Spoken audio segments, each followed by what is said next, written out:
Hopefully, you guys are having a great night. Just wanted to jump on and talk about a few things. I know I missed Strategy Sunday last night, but I apologize because I had a tooth problem. I had to get one of my teeth repaired, and it was hurting, so I couldn't come. I apologize, but I'm here now. So let's get started. I'm here now. I'm sorry I'm late, but please like the video. Please subscribe to the channel. We got a lot we're going to talk about. We got about 30 minutes show, Strategy Sunday, but it's on Monday. So let's get started. Like I said, as I apologize for not being available yesterday. I did have I'm getting a tooth fixed. So, for a while, like I couldn't really talk. I mean, it was hurting to talk. So that's the reason why I wasn't available yesterday. But we do have a lot we're going to talk about today. The market was back up. Crypto is coming back. Everything's coming back. But we're in the CNC. We're doing extraordinarily well. For people who are joining, make sure you go to Amazon and pre-order the new book, the Strategic Millionaire. It would, I promise you, you'll like it. It will also change. It could change your life. It's changed a lot of other people's lives, and also it would help me out if you would buy it. So it's a win-win situation for everybody. So make sure you go and get the new book. So I'm sorry it's reversed, but that's all I can do. But when the CNC is back open, DM me the word CNC or click the link in the bio. If you're in the CNC, you make money, drop those money bags. If you would, some of you tell how much you've made. I want people to know that this is real. This has changed people's lives, and this is something that's happening right now. So let's move on. So welcome to Strategy Center, where every week you get you ready for what's coming over the next 7 days. Sorry, it's really Monday, but let me see. But we're still gonna have a great show. So back to what I was saying. Strategy Sunday. Every week you get what's coming for the next 7 days. We don't want you reacting. That's one thing we don't want you to react to. We want you already positioned well ahead of it. Episode is filled with moves that could define your week, quarter, even your life. Waking up. Imagine waking up one morning in a month and Bitcoin is racing towards 165. Now, right now, it seems crazy, but that's what JP Morgan said. One of the biggest banks in the world said they expect Bitcoin. And remember, this is JP Morgan who wants to dismiss crypto as a fad. They're saying they expect Bitcoin to be at 165 by year's end. Now, at the same time, XRP is not just going to go away. Years of lawsuits, regulatory drag, now position itself for a moonshot in the next 18 months. We're going to talk about that. Meanwhile, the quantum race heats up. Rigetti, D-Wave are all building computers that can rewrite the laws of finance. Somewhere in Los Angeles, a flying taxi from Archer Aviation is proving that the future is today. It's all happening. It's all happening fast. This is where the biggest winners of 2025 will be made. See if we got any questions here. I want to know if you think XRP will drop again at 225. I don't know. The bubbles are all green, so that's a good sign. Actually, Nvidia was up 6% today. When the market's recovering extraordinarily well. And this is one theme that we've been, especially in the CNC. The people that were in the CNC, we guided you. It's more than just me, it's a community. You were guided right through the crisis. While everybody else was panicking, going nuts, the CNC made all the right moves and came out positive on the other side. So this is why you need a community, right? Is because alone you panic. Now, some of you may be advanced traders, and now may not need a community. But if you're new to me, basically new, or even 5-6 years in, you have to understand is that community is your strength, it's your foundation, it's your rock, and just getting through those bad times, and really it helps me as well. We all get through those hard times together. We make the right moves. We come out better on the other side. Somebody says, will the FAA permit Archer? I mean, the government's involved, so they will. Because the Trump administration has said that he wants those Archer, or just any flying taxi, but Archer got the contract to be flying for the Olympics in 2000, I believe, 28. So, of course, they're gonna approve it. They're gonna approve that. It's 100% chance they're gonna approve it. It's not gonna be held down by the FAA. So, If you want to join the CNC, DM me the word CNC, click the link in the bio, or go to join the CNC, CNC.com. Let me see how I actually spaced.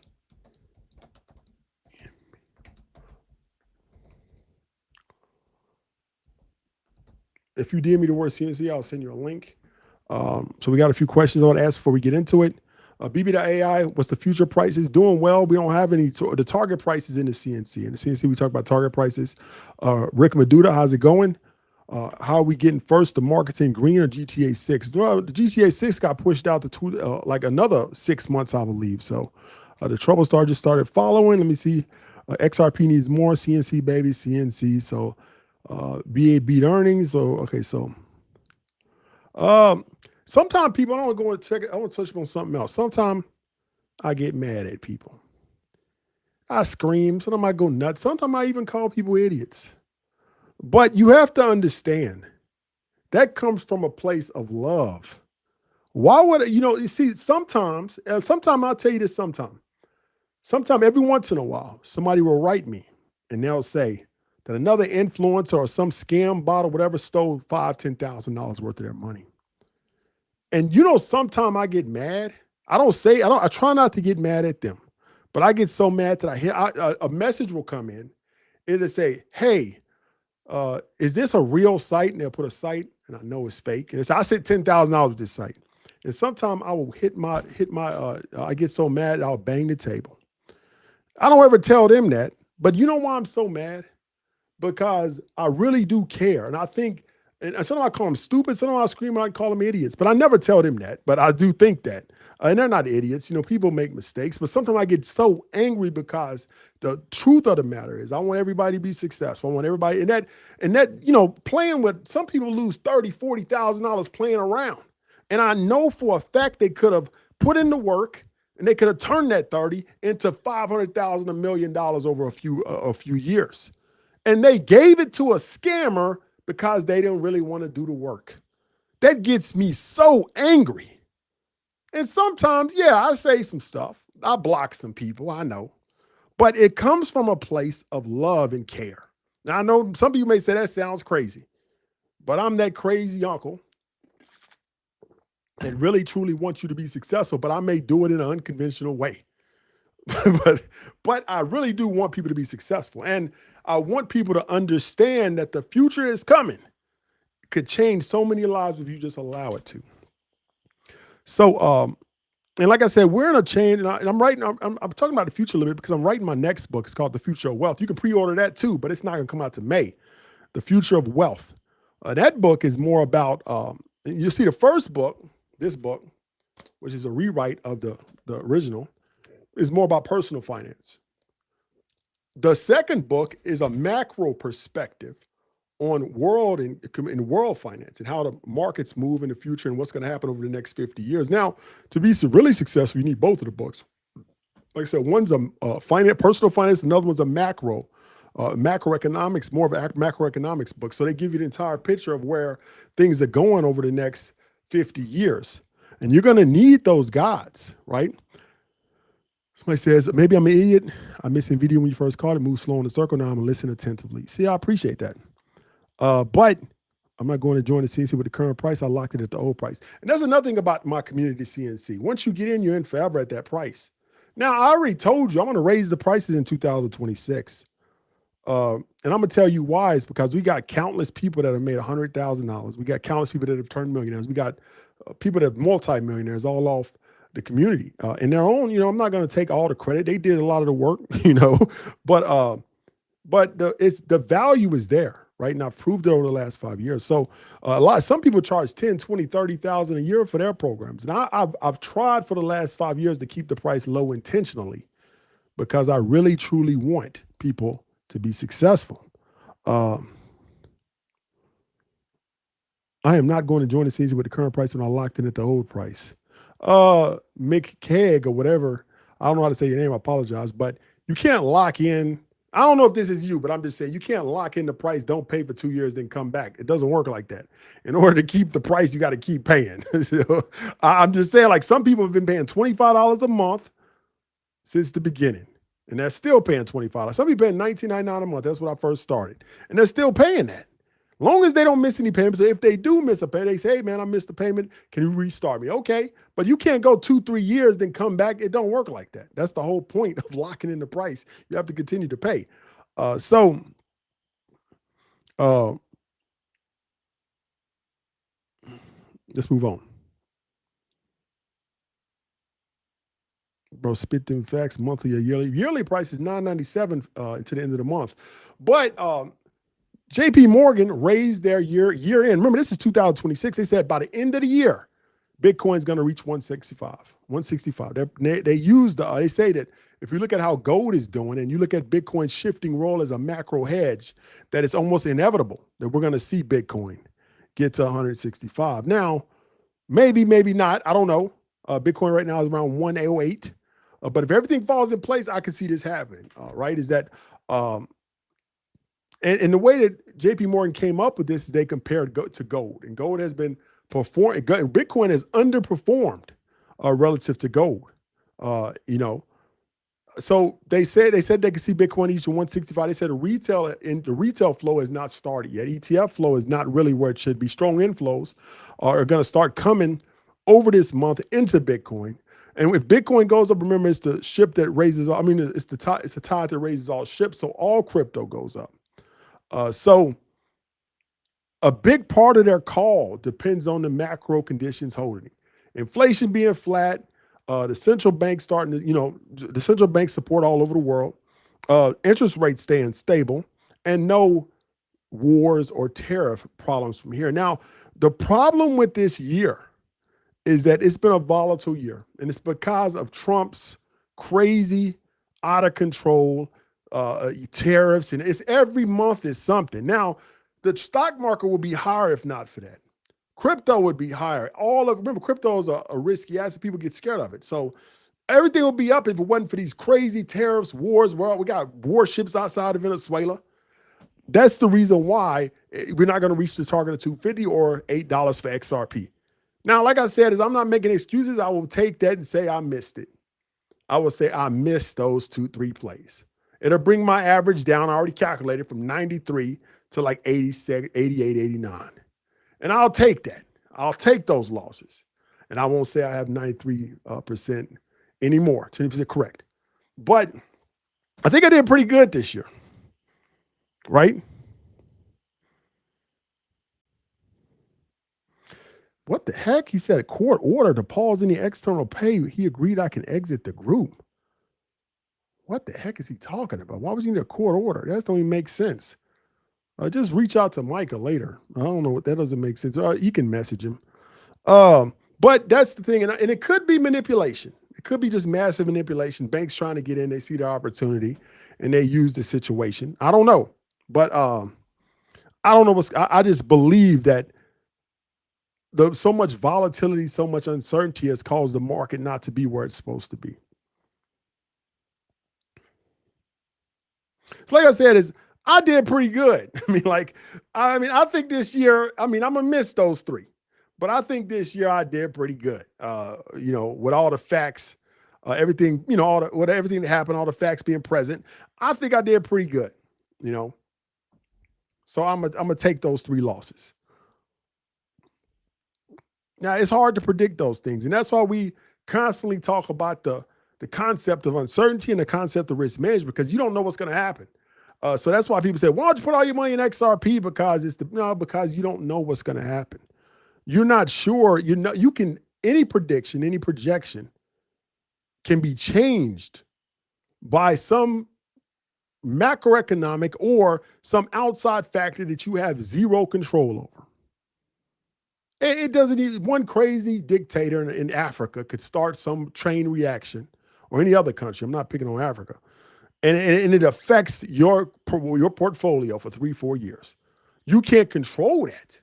That's the reason why you have to practice risk management. Now, if you believe the next big, people say, why do I act on this? Like, another thing I talked about is, I want to touch on this before you move on, is we talked about how Trump was pushing a 50-year mortgage. Now, the thing about a 50-year mortgage is that people don't understand this concept is that on a $300,000 house, you're only going to save $200 a month. But when I first moved to Florida, I'm gonna tell you this. And now this is years ago, but it still remains true. And then even when I was in when I got to first job, but let's say Florida. When I was in Florida, I got a software engineering job when I first got here. And there was two apartment complexes. It was one that was kind of, I would say the word is hood. And it was on one side of the street. On the other side of the street was one that was upper, like let's say, it was like upper middle class. Now, I looked at both of these places. Now, I went across the street. It was $600 a month for let's call it the hood one. And I went to the other one. It was $950. No, I'm sorry. It was $700, $950. It was $250 difference. And I was thinking, it's not that much money. Why wouldn't the people just come to this nicer place? But you have to understand, $250 is the difference in a lot of stuff. $250 can change the type of car you drive, the type of house you drive, all of that. $250 a month. You give somebody extra $1,000 a month, which is roughly like $16,000, $17,000 a year. It could put them into a slightly higher life, right? And it don't sound like a lot, but it is. But I say this because a 50-year mortgage. Now, now we have a 30-year mortgage right now. And he wants to move to a 50-year mortgage. Now, what that does is it reduces the risk to the bank, so the bank can accept more people into mortgages. So you can have a lower credit rate and still get a 50-year mortgage that you probably can get a 30. But it only drops the payments about $200 on a $400,000 house, which is not that much. But remember, sometimes that $200 is a difference, big difference, right? So it does two things. It allows more people to buy homes, but it also drops the payments a little bit. So what that does is it makes more money flow into the market. And in about 5 to 10 years, the market will reset and all house prices will be higher and the 50-year mortgage will be the default. One reason why we have high mortgages now, people don't realize this, houses, is that easy credit, easy access to credit always inflates markets. But the government, their solution to problems is to give free credit. And that's a core mechanism of economics. Anytime you give free credit out, or low-cost credit, or easy credit out, remember in good times, easy credit ripoffs? Anytime you give easy credit ripoffs, good times, remember that? But easy credit that people can get with little or no due diligence by the banks causes people to take that easy credit and make crazy decisions because it ain't my money anyway. You see? So what they do is now it ain't their money, so just I'll pay $500,000 house because I'm paying over 50 years anyway, don't matter. So what happens is it causes the consumer to not be conscious of the price at all. So they throw money into it. It's like throwing gas on a fire. And of course, the prices of all housing will explode. So that's the same thing that happened with our educational system, is that people couldn't get into college. Now I got a Pell Grant, so I'm not against it. That's the only way I was able to go to college. But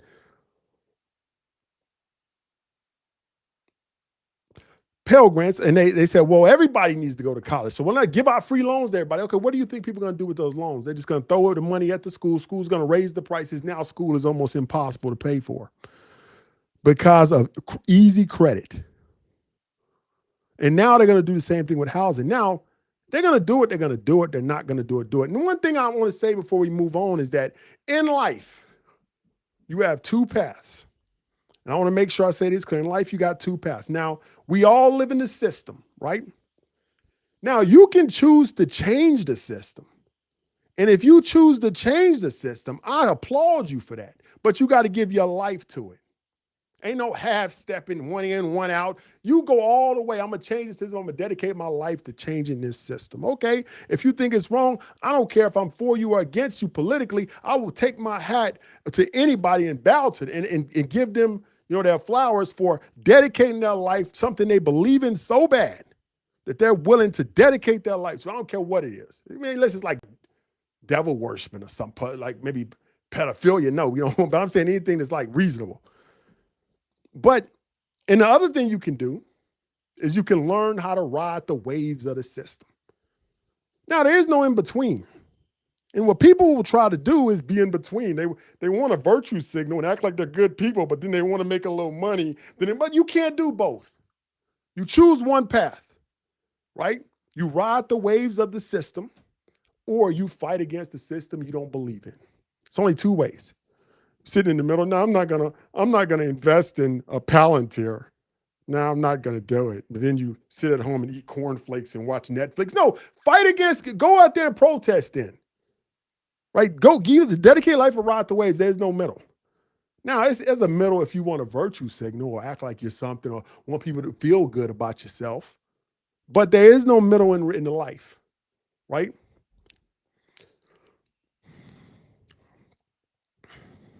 Yeah, IonQ, somebody said day trader expect IonQ to pop. Yeah, IonQ is a longer term investment. I mean, you pick one or the other, and then you do that. And that separates from winners from the losers. They sit back, oh, yeah, the system is against me. If it wasn't for the system, the algorithm is against me, the system. Man, people would cry all day about that. Now, and some people say, I'm smart, but the system doesn't do anything. From where if you were smart, you'd figure out the system. So you can't be that smart. So a real smart person, I told somebody this earlier. Last week, I said, I was trying to motivate somebody. I said, a real smart person, if you're really smart and the system's not awarding or rewarding your smartness or your intelligence, then you're not that smart. Because if you was really smart, you'd find a way around whatever the block was. Racism, sex, it don't matter. You figure it out. Now, if you say, the blocks, now don't cry. You find ways around it, whatever it can. If you're smart enough and you're persistent enough, you will find the paths around it. That may be a little harder, but you'll figure it out. You learn the system. That's a good point, CISO. You learn the system and you capitalize off of it, or you fight against the system. There is no in between. You got to pick one or the other. Victoria, I appreciate you, Victoria. You're a victim mentality. Oh, God. Oh.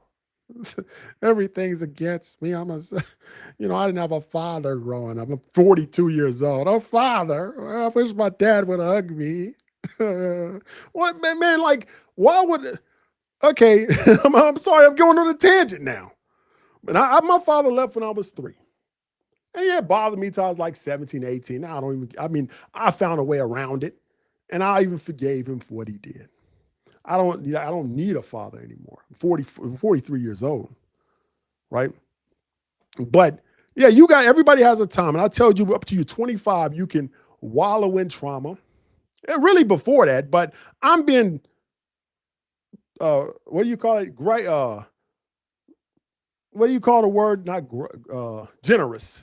And I'm saying 25, wallow in your trauma and spend your whole day chasing your dreams. At 25, all that stops. You got to stop and you got to be real and look forward to the world.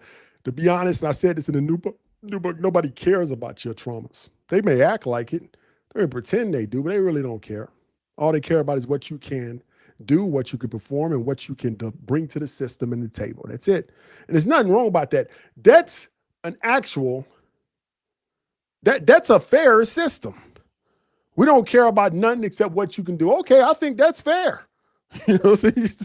I prefer that. Like, I think that's a fair system. People walk by that. Like I get one more thing. I know I'm on a tangent. If you go to work today, and some people may say it's not true, but most of y'all, if you really dig deep into yourself, you know it's the truth. You go to work today, you tell your boss you got cancer. The first thought that goes through your boss's mind is, man, who's going to work for her or him? Who's going to do the work? That's the first. He don't think about you. He thinks about what's going to happen if you die and how is it going to affect me? And then his second thought is to say, oh, I'm so sorry to hear that. I hope to let me know what happens. In the back of his mind, he's thinking, man, if she dies, that's a lot of work. She's a good employee. Man, I don't know. What if she just dies all of a sudden? How am I going to get the information and data if she just dies? That's what they want. That's what they care about. And I think that's fair. I mean, they don't have to care about you. But you have to understand that and not care about them either. Do your work, do it well, but remember, you have no obligation to that company. And they don't have any obligation to you except the paycheck for your previous work. That's it. And what they promised they would give you for your work. That's all they don't owe you nothing else. The world doesn't owe you nothing else. You actually owe society when you're born, but the society owes you nothing back in return. Let's move on. Now, quantum computing. Quantum computing is hot right now, noisy. Most of the real playouts, we just actually talked that the payoff is really years out. We've done extraordinarily well on some, but you have to remember there may be some retraction, and eventually they will all pay out the same way as we saw AI. Remember, nothing goes straight up. Rigetti, D-Wave, also IonQ. With both of those, right, are going to do well. We also, Rigetti and NVIDIA are starting to work together with the AI data center setups. D-Wave is going down a different path, focusing on quantum, a different type of quantum computer that's a lot nearer term use cases. IonQ has the most real quantum computer out there, and that's the one I think is going to be the winner, but you never know. And remember the uncertainty and also risk management. You don't know which of those three is going to be the winner. Now, I believe it's going to be IonQ, but I'm invested across all three with a little heavier on IonQ. Somebody says, you learn the hard way. And most times in life, you got to learn, you have to learn on your own. Sometimes you can't be taught stuff. Sometimes once you get a certain amount of wisdom, you realize this, is that you can tell somebody something until you're blue in the face, but they got to go through it. Like sometimes you can't learn anything until you actually go through it. You just have to go through some stuff. And the key is to go through it while you're young, not when you're 45, 50. Because once you're 50, it's too late. You can't recover. The key is to go through these things younger. So, or either have an analytical mind where you can recover a lot faster. Now, really, to be honest, if you haven't had the success that you want and you're over 40, you got to let your ego and pride go. You can't have any type of ego chasing success after you're 35, really anytime. But you can, if you're 25, you can come back from it. But if you're 40, you can't come back from that. You got that pride and everything goes out the window when you're hustling and going down the path of wealth. But it also goes out the window once you achieve wealth. You can't have an ego. And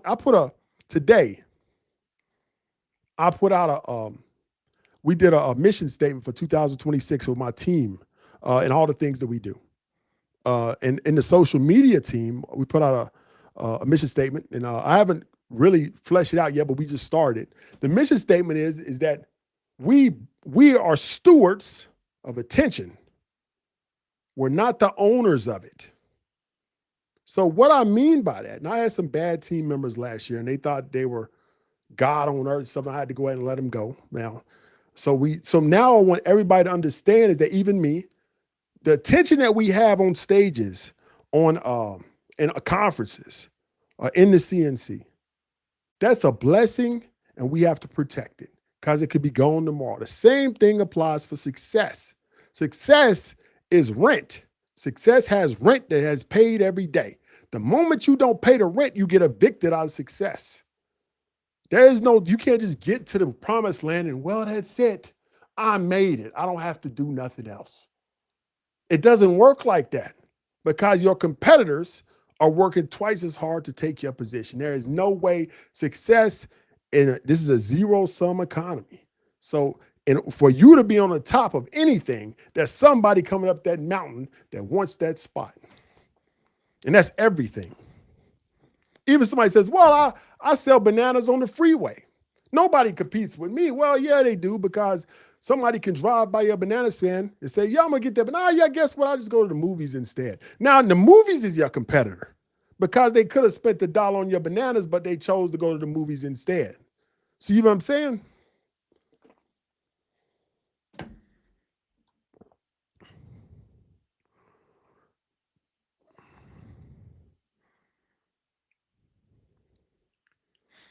See, the old team members had ego problems. That was actually just one dude, but we fix it a lot now. But the new way we're going forward is that those things, you have to understand, You make $1 million in the CNC or make 100,000 or even in stocks. You don't change who you are. Now, quantum computing has the potential to make a lot of millionaires, really over the next 5 to 10 years. And I'm telling this to anybody, do not change who you are because you have a lot of money now. Do not change who you are.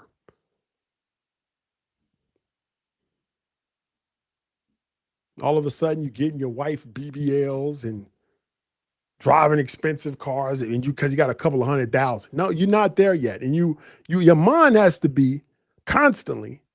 And I was talking to Robert Croak today about this.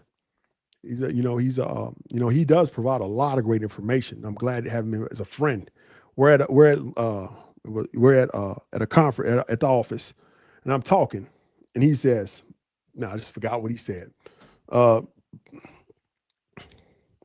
He said that money is fleeting, and he always says that. And he says that's not a scarcity mindset. That's actually a abundance mindset. Because it's not the money, it's your emotions and who you and your personality that makes it fleeting. The money is abundant, but your emotions and your personality is what will mess it all up. So people say money is fleeting, so you have to be even the Bible says, be a positive steward over your money, right? So that's not a lack mentality or a scarcity mentality, because the money ain't the problem. The problem is inside you. So a person can be full of abundance and still mess it up.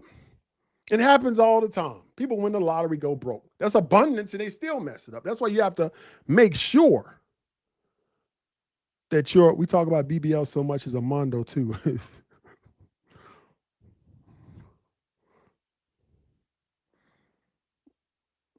BBLs, Rolexes, and all this stuff, and you just got the money. I mean, that's ridiculous.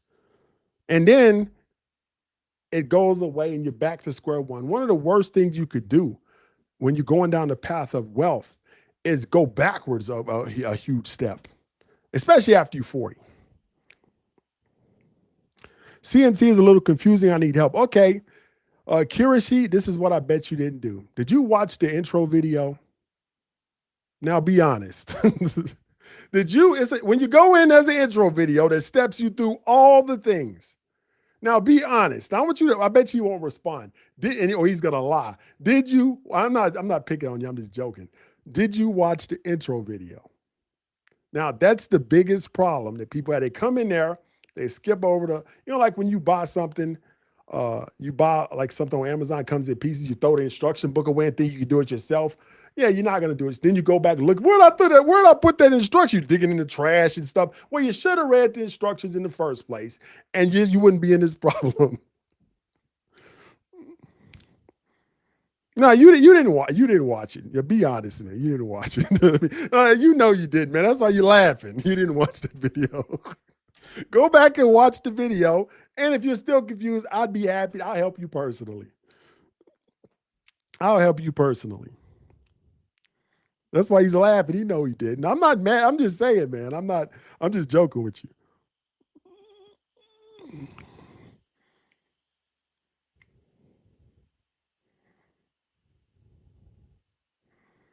A couple 100,000 at 40, if you have the right mindset, is a good start.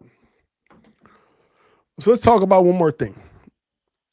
So every single CNC event has given attendees a chance to walk away with strategies that can change their life, right? So DM me the word CNC if you want to join the group. And we got a couple of events coming up in February in New York, Dallas, Houston, and LA. So make sure if you're in the CNC, come to those events for free.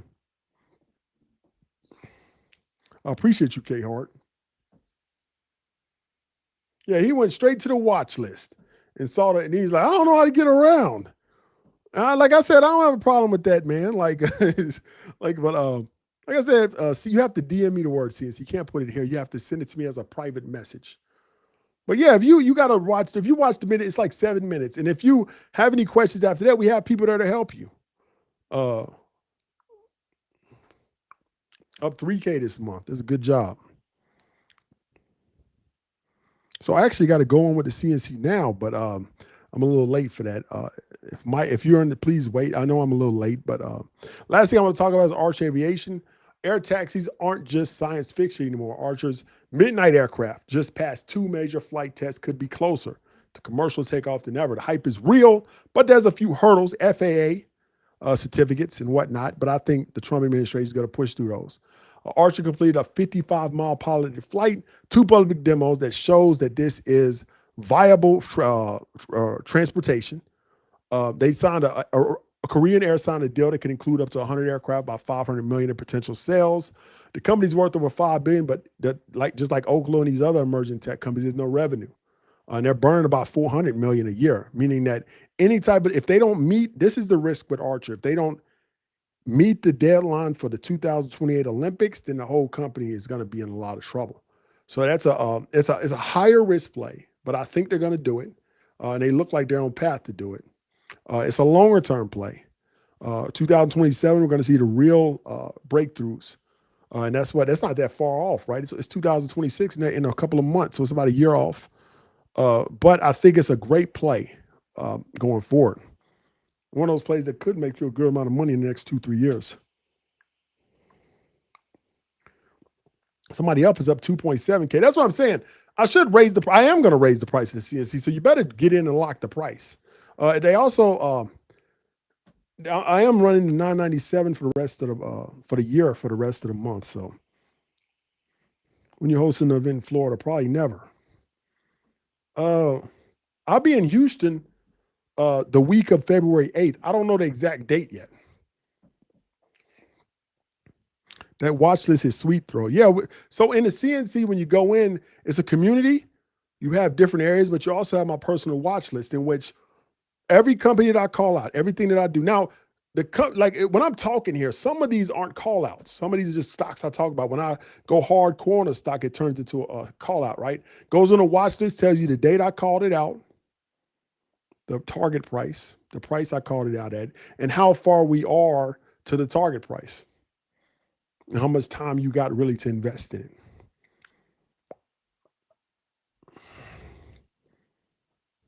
Don't mention your ups here, raise the price. No, Cena, I don't care about how much people make in the CNC. I don't care about that.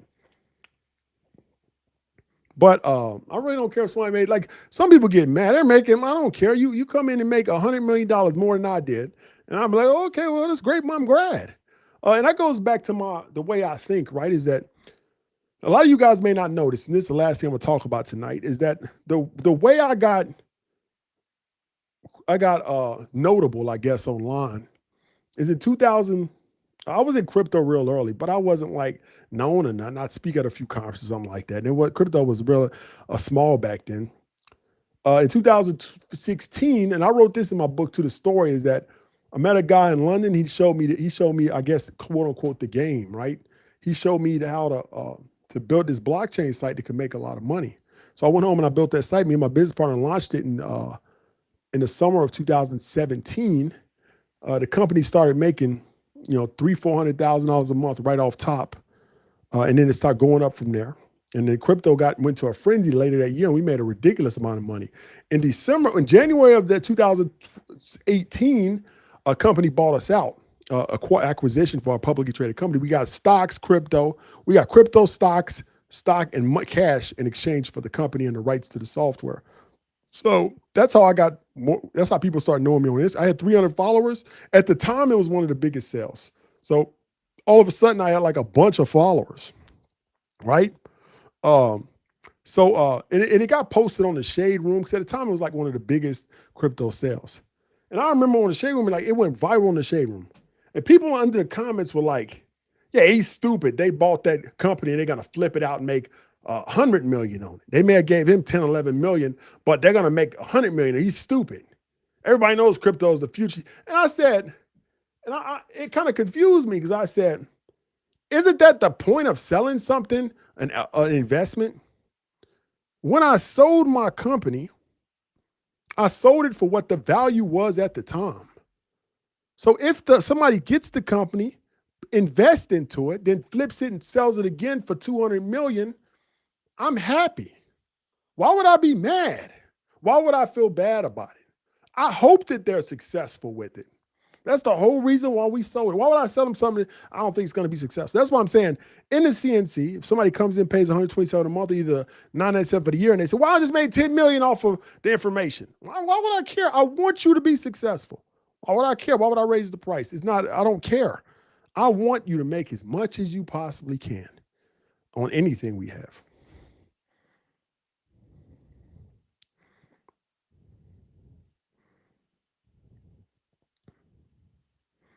Now, as long as, first of all, we came to an agreement, and that's it.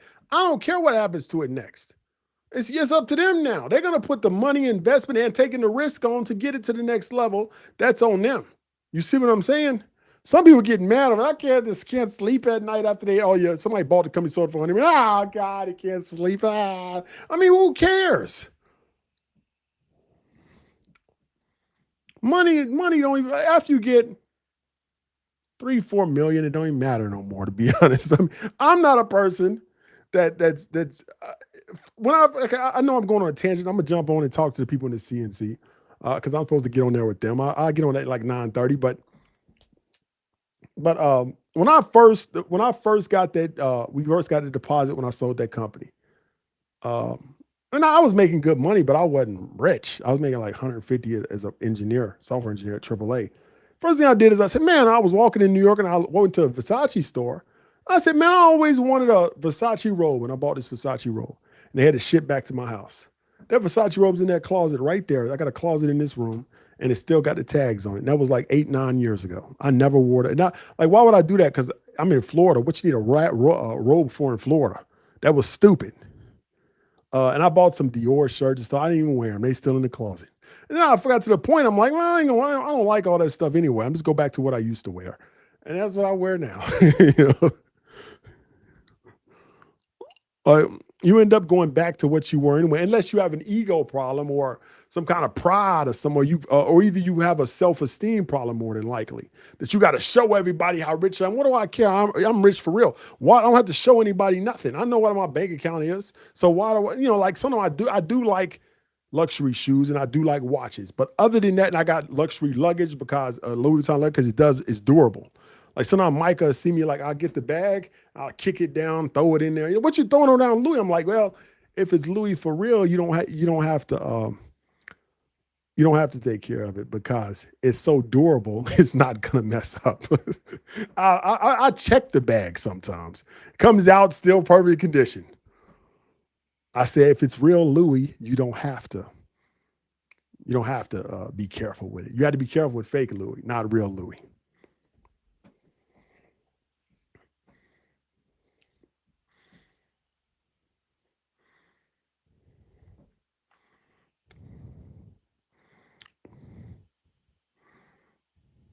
And if you got real Louis, you know what I'm talking about. You don't have to even take you can just throw it down, kick it, it don't matter. Louis Vuitton is known for luggage, so they make quality luggage. Everything else is cheap. They don't make quality shirts. I mean, somebody else makes it, they just stamp that logo on it. Louis Vuitton makes luggage. So any luggage that they make, their expertise and their specialty is put into the luggage. So the luggage is not going to mess up. It's going to last you for 30, 40 years. You can pass the luggage down. But anything else is a waste of money because they don't make shoes. They don't make shirts. I know they got them in the store, but they license that out. And if somebody else makes it, they just put their logo on it. Yeah, real Louis Vuitton is not, it's plastic. It's not even leather. It's plastic covered canvas. It's not even leather.